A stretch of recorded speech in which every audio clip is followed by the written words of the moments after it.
My guest today is Sacha Stone. It was an honor to get the chance to sit down and speak to Sacha. Sacha's currently in America, traveling America with his Arise Freedom Tour.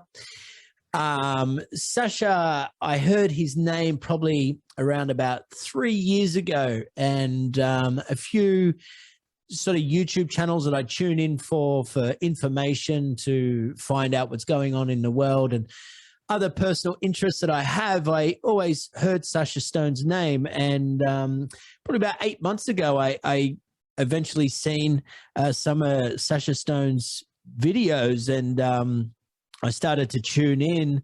And after hearing Sacha speak and seeing a lot of his videos, I then found that Sacha started to make sense on the things that I sort of believe or feel that within myself that I've been dealing with over the last, say, 25 years. And not only that, it brings into light all the current events that we're all faced and everything that we've been faced over the last 12 months.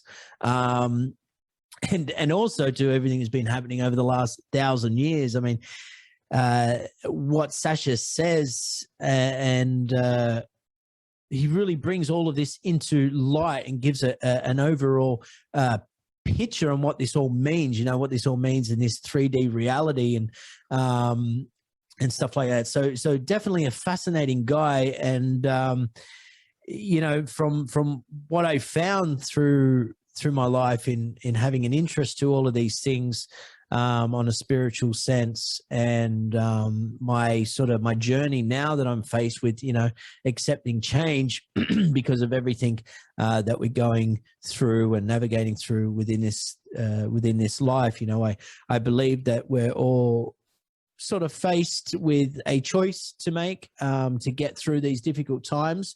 And I believe that the right choice is everything that's going to nurture the planet a lot more to heal, because us as human beings have been giving this planet, this Mother Earth, a rather hard beating in the way that we sort of live. And, you know, I think that, you know, to get through this and to have a good, peaceful future for the species and humanity, I think the change is ideal for everybody to start to get a little bit more sustainable. So so if anybody wants to go and look up Sacha, you can find him at sachastone.com.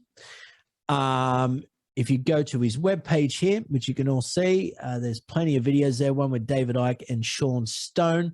I've been a fan of Sean Stone now myself for probably about 10 years. And yeah, Sean Stone is a good guy to follow. But yeah, you can find Sacha's work here. And then also to go and look up Lazarus Initiative on BitChute for some videos there that would not be censored for this crazy censorship that we're going through via YouTube. So I hope you guys enjoy. Well, I didn't get any question in that, but that's all right. I think, get the gist of the flow. So I'll answer it in the now. As you mentioned Sean Stone's name, he was pinging through to me on a message which came up on my screen.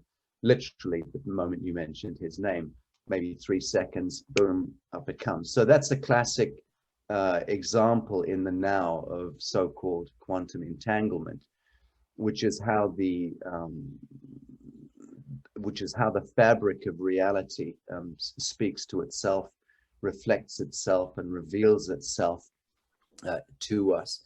You mentioned a number of sort of epochal subjects like the Super Hadron Collider, CERN, and the long count Tzolk'in of the Mayans with their calendric systems, and the Sumerian cuneiform tablets which teach us about the Anunnaki and their sort of 3,600 year elliptical orbit around our sun. So all of these things are very, very interconnected. The so-called Anunnaki, the end of the long count Sulkin, the 2012 crossover that occurred, and Sean Stone picking up on the fact that there was an entanglement happening thousands of miles away from him, where two souls were come together and were communicating and reflecting on him. And that speaks to him through the quantum, and instantly he reminds himself to quickly send me a one-liner message. So that's a classic example of how we're moving into a kind of, let's say, a collapse of our reality framework. Everything right now is in a sort of dystopian tailspin. And that's connected to CERN and what they've been endeavoring to do by chasing the so-called God particle, which is a bullshit satanic exercise at best, and a bullshit satanic exercise at worst. But the fun bit is that the Superhadron Collider, CERN, is the biggest scientific fuck up in the history of our world, paid for by the tax dollars of idiot human beings all around the world, who continue to pay coin to Caesar, while Caesar destroys them and lurches toward their babies now with lethal injections masquerading as vaccines. So you see, everything is interconnected to everything else. I'm happy to riff on any of the subjects, but I don't know that it's important to do that. I think what is important is that each of us, and this is where I get to the nub of what I believe your general flow was aiming at, is that the compression of evil, of wickedness, of dysfunction that we're all facing in our lives at this time is where the great benediction, the grace of God, so to speak, exists in this dystopia. So on the one hand, it hurts like hell, because if you're a moron, an unrealized human being who's just led by appetite and lives in a kind of fight or flight mode, just feeding appetites and stealing as much as they can from their neighbors and not following their conscience in life. And God knows most human beings, it would appear, are that way inclined, are part of the problem, so to speak. The fact of the matter is that to those who are not chasing appetites, to those who are genuinely concerned about the survival of species, to those who are genuinely keyed into their humanity, and who understand the central tenets of being a good human is to conduct right action and to stand in pure truth, and to hell with the consequences. But we will never move against our conscience. We will never do anything that causes us to move against conscience. That tribe of human, which is the new earther, that tribe of humankind is now being refined like the diamond in the coal. And it is that tribe of humanity, whether it ends up being 20,000 people or 200,000 or 2 billion, is almost immaterial. I suggest it's going to be closer to 2 billion. But the point is that, is it not true? And I ask you this question. Do you not feel that in the last year and a half of this ritual satanic humiliation exercise that's been thrust upon us by this satanic construct called government, do you not feel that you've become a better human in the last year? Because I bet the answer is yes. Well, I will agree with you and say yes. But personally, in a better human, like, personally, I've been getting all like anxiety from it all, because I feel the attack and I feel the way it's going, and I see all these people that are sort of manipulated by the direction of it. And I say to myself, that's a trap. If I sort of go back maybe 2 years, it'll explain, give you a better in-depth answer to this as well. But I took a trip in the Philippines in 2019, and for the first time with my own eyes, I just saw the planet for what it was, and I just seen that, the impact that man has made to the environment, right? So I seen how the Philippine Islands were damaged from the tourism industry. So when I came back from the Philippines in mid 2019, I'm like, holy shit, human beings are like really messing this planet up, like we're a species that puts all of our waste and bury our waste in the planet, and I just was like, I need to make change and I need to do all these things. And, next minute we're struck with the 2019-2020 wildfires in Australia. And, we get everybody rallying together saying we want change, climate change is real. And the next minute you see this COVID outbreak, and the next minute you see the only answer out of this is the vaccine. So I've tied all this together and I've gone, is the big V the elite's answer to climate change for a sustainable future? And those who are willing to accept that to get their life back, or those who aren't willing to accept change, go off grid, like provide for yourself, have a sustainable future, so we're at this path of people either going to take that direction and be plugged in to the system and go that satanic route, this dystopian route, or for the better of the planet, humanity, the species, to what you're saying, make that change, become a bit more sustainable, go into this new sort of shift, this new earth to say, and to really make change for the survival of the human race, if that kind of makes sense. So yeah, so that's where I sit, because for the last 12 months I've been making plans myself to get off grid. I'm like, I don't want to be a part of this circus because I see where it's going. Yeah, just that, forgive me for jumping in, but just that is enough. Just the fact that hundreds of millions of human beings are seeing through the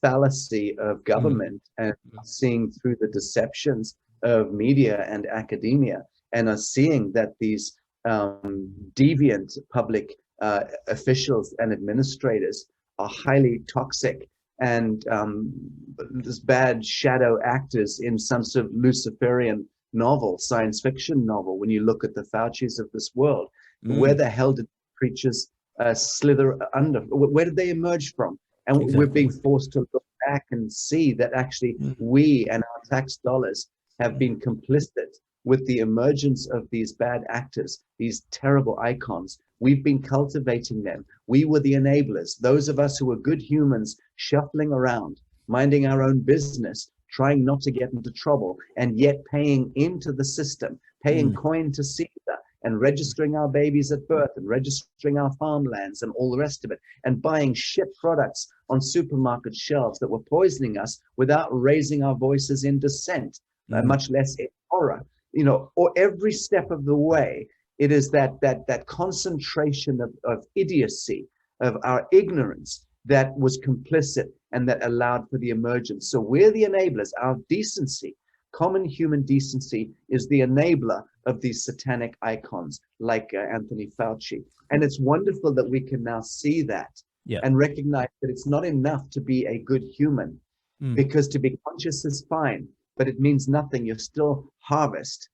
You have to have consciousness in action if it's to mean anything. Yeah, well, look, I'm over here in Australia, and I see everything that's going on in America. Like, I seen the lies that they were all twisting with Trump, and one scary thing is the media were making Trump out to be say the equivalent of Hitler, and white supremacist, and he's a racist, and all these things, and like almost to say that they were painting this picture to set a stage for like this possible sort of war scenario, or this scenario to go in and attack America because of Trump and so on. But my point to that is I seen the manipulation in the media, but then on the other side, now I see all this stuff that's being exposed about Fauci, and nobody's really covering it. And especially over here, like, if Australian media was to air all the recent emails that's come out about Fauci and all the lies and stuff that's being exposed, like, it literally means that we've just all been lied to for the last, over 12 months. And it's like, no, no, over 2,000 years. So let's be clear about it. You mentioned the Sumerians, so let's go there. That's 4,500 years ago. The Sumeria was governed by priestess administrators known as the Kunte, which is where the term cunt comes from, just so you understand how we managed to flip a word which is a powerful and beautiful thing, which is the administrator priestesses of the Sumerian era, the Kunte, and that they've been subverted and defiled into being some dirty word in the modern lexicon. But that's just a classic example of the inverted dream spell that has cocked us all up mentally, spiritually, psychologically, emotionally, civilizationally, and so on. But it's, you know, at the end of the day, it's all good, but it's 4,500 years of that pathology of being lied to. Just so you know, it's not just 12 months. 12 months is the compression point. Yes, that was the compression point at the end of days, where that absolute toxicity of the grand deceptions of our civilizational wheel have moved into a compression point. That's true.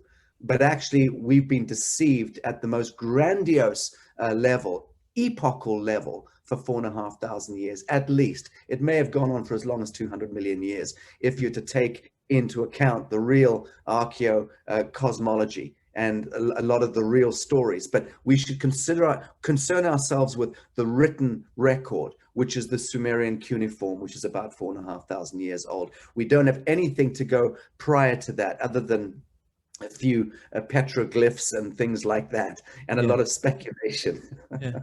So when you were saying though about Fauci, I mean, so where did these people come from, these out of this circle? Because I mean, it appears that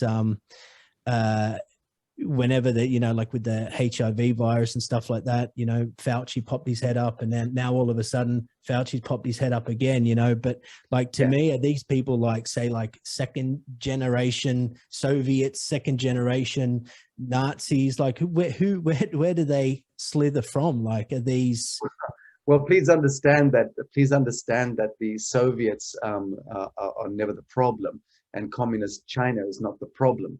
Communist China and communist Russia were the product of Wall Street and the Bank of England and the Vatican, okay, right, and the crowns of Europe. So be clear, we engineered that. We went in, fomented the Bolshevik revolution through Wall Street. We financed the Trotskys and the Lenins of this world, and the Karl Marxes of this world. Okay, we financed them, and we threw by step to disrupt the Romanov dynasty. And that's one of the gravest travesties in our history, which will need to be redressed in the fullest time, in much the same way that the sacrifice of black skin, brown skin, red skin, and yellow skin people 500 years ago through the imperial hegemony of the crowns of Europe under the papal canon went forth and murdered most of the First Nation peoples of the world. So there are grave crimes, old crimes that need to be redressed. And I call this the song of the ancestors that's in our blood.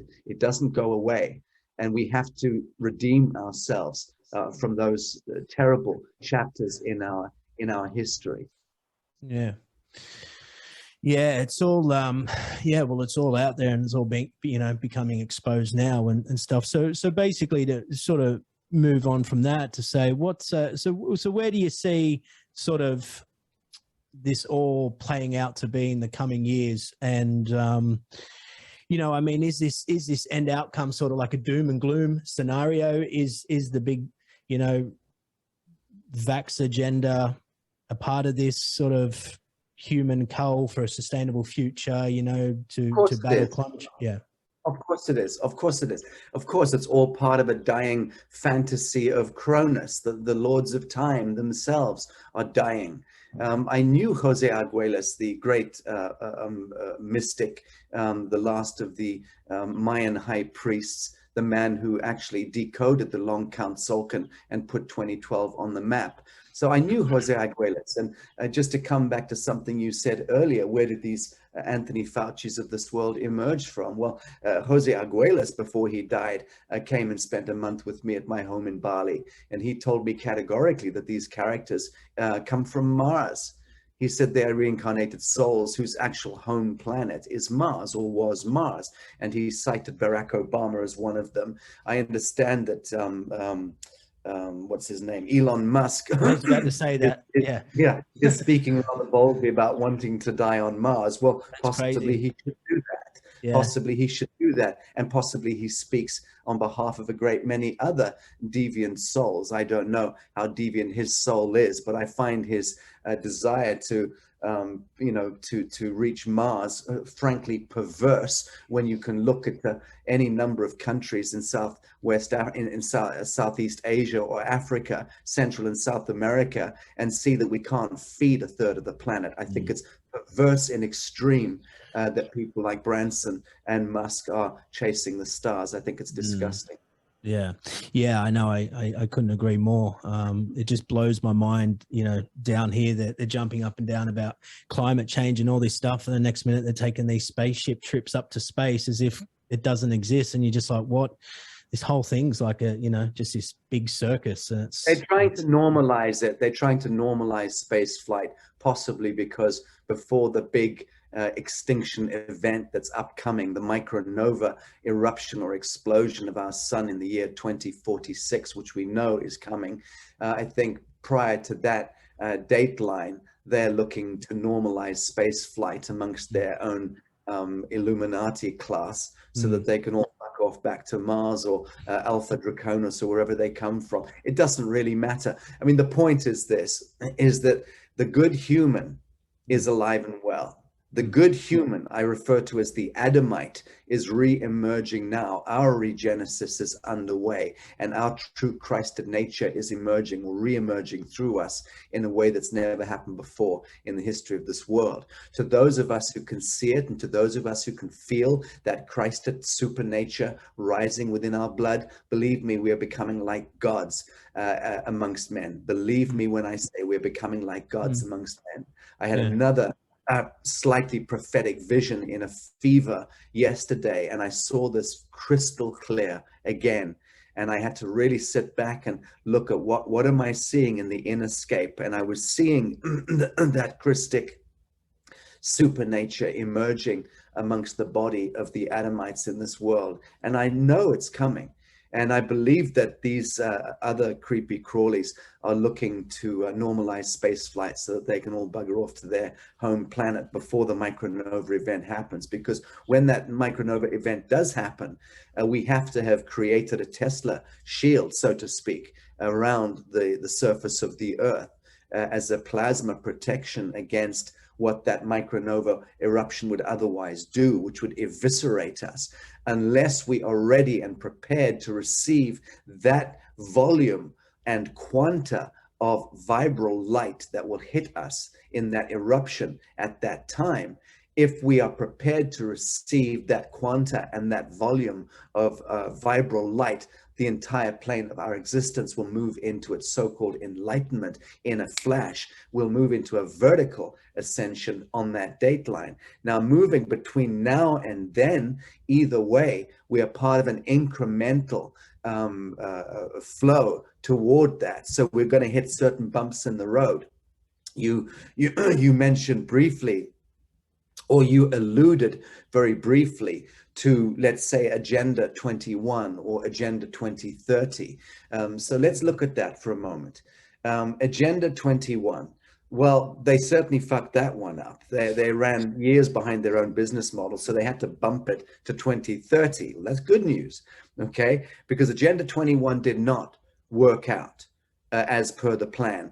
Al Gore and his fetid little PowerPoint presentation, coupled with Leonardo DiCaprio and a bunch of other twats in Hollywood who also supported that great climate change myth. Well, that didn't quite sell itself to middle America or middle Germany or middle Botswana. We weren't buying it. Actually, you're looking at a planetary biosphere right now that's actually thriving, absolutely thriving. So that's the fact of the matter. Yes, there is a change, climate change. There's also penis change. There's also hair follicle change. There's also eye color change. There's also changing of shoes, changing of guards. For Christ's sake, we live in a changing universe. So how did change all of a sudden become the great threat? Well, only to very stupid people who are cult programmed can they be afraid of change. Change is written into everything. and we simply have to own that. But unfortunately, the great Yaldabaoth, the Luciferian egregore that has captivated the minds of this planet through the dystopia of media and academia, the dream spell machine, and so on, has thrown us into this tailspin where we believe that change is a threat. It's not. You're supposed to surf change. You're supposed to evolve with it. So when the projected plasma or life force of humankind is what steers the planet, be clear about that. It is the projected psycho-emotional flux of humankind that manifests in weather patterns. Be clear about that as well. The human being is the most advanced technology that emerges out of Tara, out of this earth. It is the collective plasma projection or ideation of humanity that determines the outcome. Now, these Babylonian sons of bitches know that, and they've known it for a long time. So what they do is they dream spell humanity in order to harvest our life force and then install their own software programs to predetermine or predictively program our behavior so that they can then determine where we project our attention or our plasma and thereby manifest wrong outcomes. So understand that once we remove the parasite from our back as a collective, we start to take this earth plane and this cosmos by extension into its supernature. We start to anchor patterns of perfection, and literally every idea we have, which is a high frequency idea, will manifest almost instantaneously, because that's written into the universal law. But first we have to remove the parasite, the third party intervention. That to me makes a lot of sense. When you say parasite, what would that parasite be? But then also too, when you say that, you know, as if to say they project it, is this like through sort of media, through movies, through stuff like that, that they sort of project that? It's all of the above. It's all of the above. In the most rudimentary sense, the parasite can be described as the absence of relationship with self. And you can take it further and say that the parasite is the shadow that emerges through the broken relationship that we have with self. So when I'm not full and complete within myself, then a shadow will emerge. That shadow then feeds off my life force. So actually it's an extension of me, but because I'm a stupid human, I'm going to blame someone else for it. I'll always blame someone else for my bad mood or for my whatever befalls me, because stupid people do that. So that's the problem we've got. And then you've got government, and then you've got churches, priest bankers, the high street, and academia, and then you can then look at everything else as being a parasite. Doctors parasite off human beings by keeping us sick, by prescribing pharmaceutical chemical poisons to us and keeping us sick. So the doctor is the parasite there, masquerading as being the healer. And of course, the banker is the parasite, and so is the accountant, and so is the lawyer. Lawyers are the worst parasites of all, and I work with a great many brilliant ones. But it's a parasitic profession. It simply scours the world looking for suffrage, and where it finds it, it seeks to exploit that suffrage for coin. Well, do the math. So we've created an artificial civilization made up of priest bankers, lawyers, accountants, and doctors, and so on, teachers, policemen, soldiers, and of course, the worst of all, politicians, technocrats, bureaucrats. All of these are parasites. So understand that the parasite exists where the absence of relationship with self should otherwise exist. So where does the controller of that, where do they sit? Do they sit on this sort of three-dimensional realm? Is this outer force energy? Is there something tapping into sort of that sort of creates this reality that we seem to fall into, if that makes sense of what I'm trying to say? Like who is literally the controller of that to sort of project that? Well, I understand the question. Obviously, the unresolved aspect of you is ultimately the controller, but it's a split answer. So it is the unresolved aspect of us at the collective level that causes us to look outwardly for salvation. And because we're looking outwardly for salvation or redemption, we've already indentured ourselves to false light by looking externally and not internally for the answer, for the redemption. And because we're looking externally, we've basically sent out a beacon into the cosmos going, hey, I'm a victim. I'm an unevolved spirit in this plane of existence, and I'm looking for redemption. I'm looking for salvation. Save me. And so the next passing ship could be a good one. It could be a bad one. Let's refer to it as an egregore, which is a collective spirit form, energy form. And that creature could come from Alpha Centaurus, which is a highly evolved star system, or Alpha Draconis, a highly evolved but highly malevolent star system. It could be a Zeta Reticulum. It could be a there's any number of negative forces that are then allowed to come into this plane of existence and harvest the surrendered life force that we're putting out there. Because every time you're asking a question, you're surrendering or abnegating your inner knowing. So what you mean by that is some other energy or something can take that collective and steer that collective into. Yes, of course. And refer to it as what it is, an extraterrestrial, call it an alien force, which is what we deal with. Right now, we're dealing with aliens. That is what the whole dystopia of the COVIDiocy is about. This is alien intervention in Technicolor.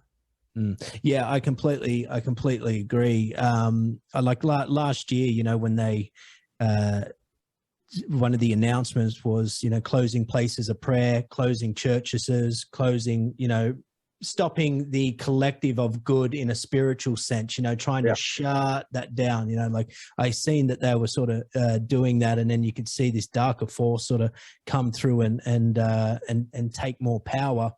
And I also see that, with the mask and the suppression and stuff. But just to touch on what you said about going within, there's one thing I've noticed. I've been doing sort of like a breathwork mentorship where I've been doing like 45 minute to an hour deep breathwork sessions. And one thing I've found within that, like I found to tap in to my inner self. And I found that that's all that matters, that within inside yourself is love, and that within inside yourself is creation. That is God, and everything else in this is just the distraction, the illusion. And the main key here is to always focus on that inner self, like to say like, that's what's going to sort of stop us from, destroying ourselves, to say. So, yeah.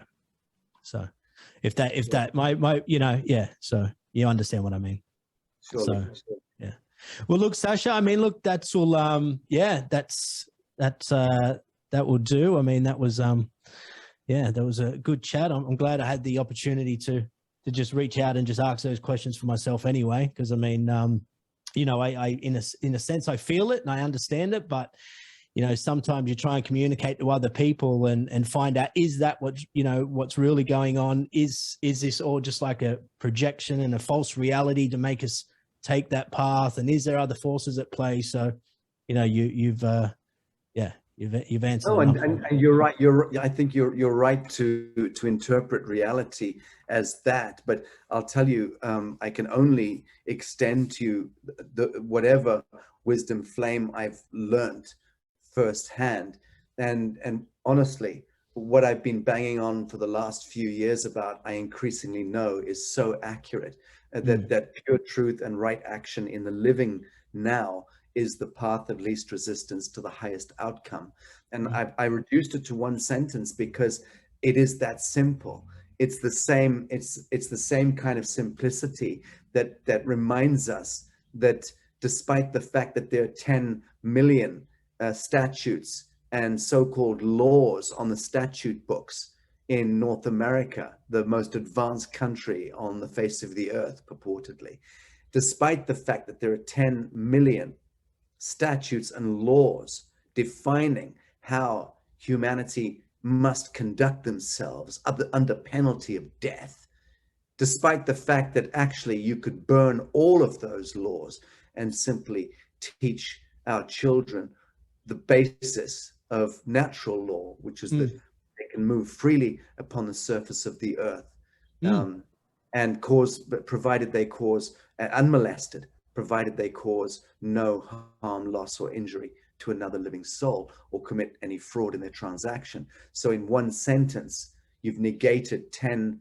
million bullshit statutes, ordinances, regulations, provisions dressed up as law. But that illustrates how dysfunctional our reality framework is. So again, pure truth, right action in the now is the path of least resistance to the highest outcome. So if we want to stop being stupid as a species, and if we want the best for ourselves and for our loved ones and for humanity at large and for the planet, then surely we should stick with pure truth and right action. And yes, it may hurt from time to time, because standing in pure truth, surely in a time like this, hurts, because you're going to deal with a lot of bullies, a lot of harassment, a lot of opportunities to move against your own conscience are going to present themselves to you.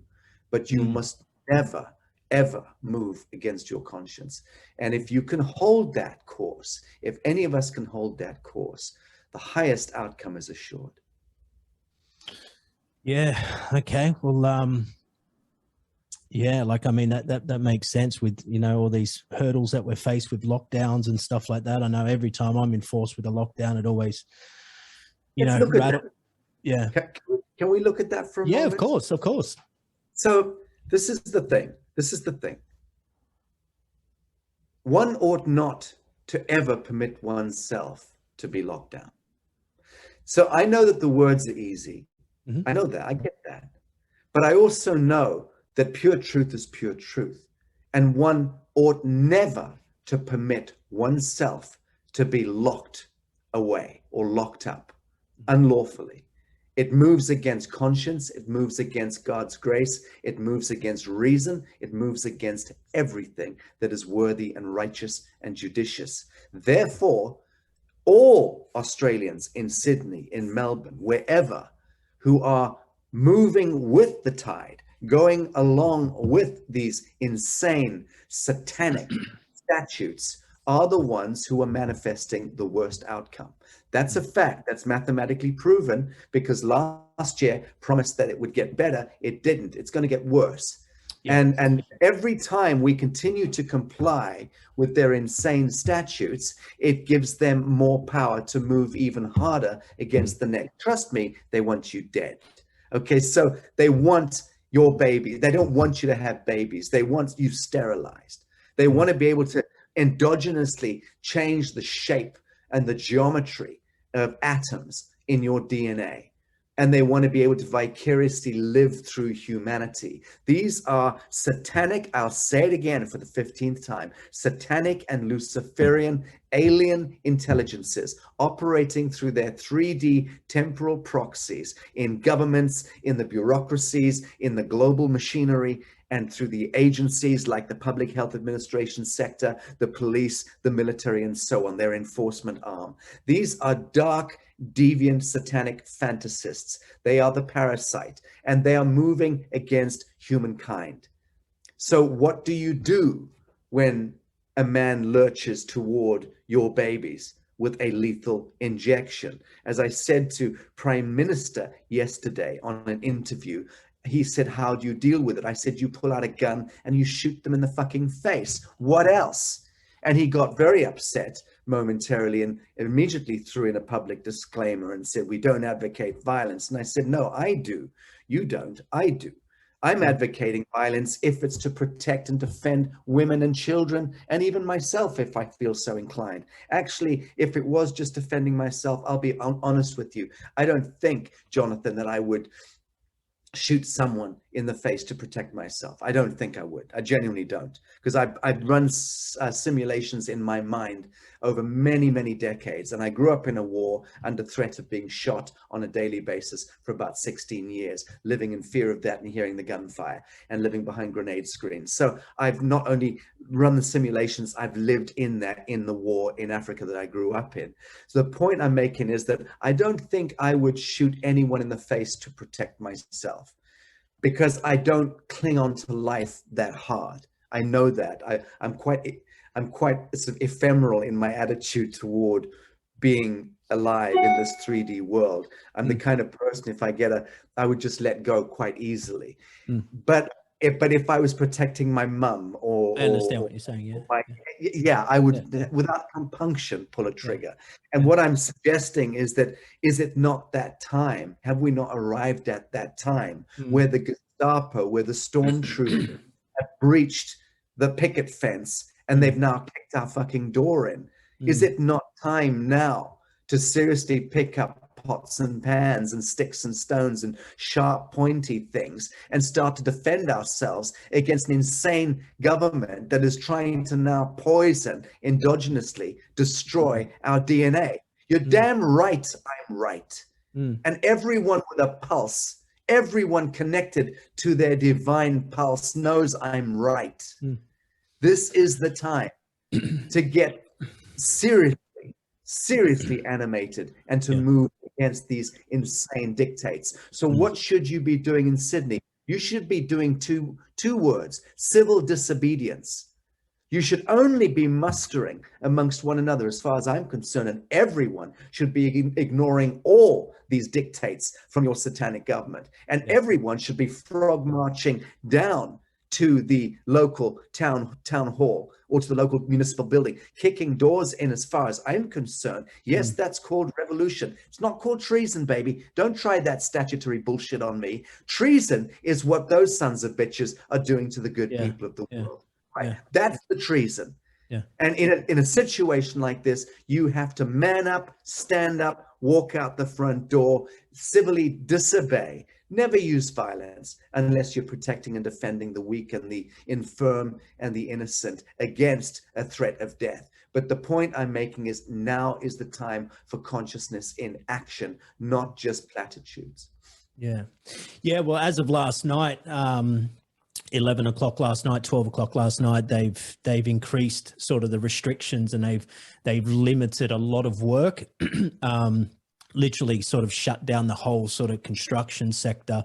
As soon as that announcement was made last night, a lot of people went out to sort of protest against that. And I was sort of thinking within myself, like, what do I do? Because we've been under this sort of lockdown, to say, for the last couple of weeks, and I've done my own thing, so I didn't want to be a part of the circus. I didn't want to go out there and deal with it, because I understand the whole, they're putting it all out in the TV to go and get tests and do all these things, and everybody's getting the test, and the next minute they go, oh, well, we got to lock you down because we've got the cases. So I see the people, choosing that reality by following the commands and the orders from mainstream. But my point is that I haven't wanted to be a part of it. So I did find myself yesterday just going, well, I'm just going to continue life as usual. I'm going to keep going to work, because my work is affected a little bit. But I'm just going to, keep doing my thing and not be locked down. God bless you. God bless you for your attitude. And I agree with you. I completely agree with that. I mean, but I'm curious to know, have people not yet computed that there is no pandemic? Have people not computed that there are not piles of bodies in the streets? We don't have people leaning up against lampposts, coughing up blood on the pavement, which you would expect to see when we've destroyed the entire world economy and taken the piss out of 7 billion people with a $1 quadrillion fleecing exercise and deception exercise. You would think any one of us would be able to look out our windows. I was on the phone to India this morning, Africa yesterday. I speak to 5 continents in the course of a week, every week.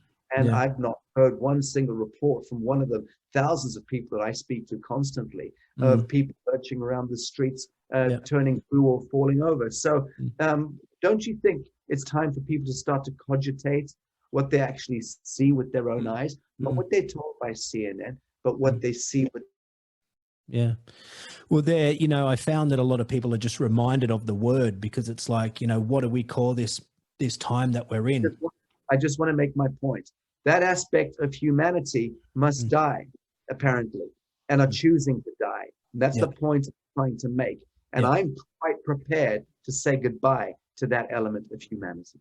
Yeah, that's true. And this is where we're steering at that point of choice. You know, some are going to choose that path, some are going to choose this path, and that's what we're faced. And I think that's what we're faced as well, to this transition into a new earth and transition into this, you know, this higher state of consciousness, to what we're sort of all shifting into. So yeah, so it all makes sense. So cool. Well, look, Sacha, thanks very much for that. I'm sorry for all the confusion yesterday with the trying to get the link over, and I understand, you know, the time difference, and you're completely busy, so I do appreciate your time. I have been wanting to speak to you for about 8 months, but it's been hard trying to get in contact. So I'm glad I had the opportunity, because I think, you know, in everybody that makes sense of all this, to me, you're the only person that I've heard speak that puts it all into the real picture that it needs to be in. So I do thank you a lot for your time. Thank you for the kindness, Jonathan. I appreciate it, and my sympathies lie very much with you and your family and friends in Sydney, in Australia. I just pray to the living God that that the collective flame in Australians will reach a threshold of fury, of absolute righteous fury, and that you move against that insane government. Insane government. Yeah, it's crazy. And a lot of people are actually seeing through the bullshit. There's a lot of Telegram groups, and there's a lot of, you know, the word's being spread. So a lot more people are waking up, which is good. So hopefully, you know, we can get out of this one and wait for the next attack and be prepared. So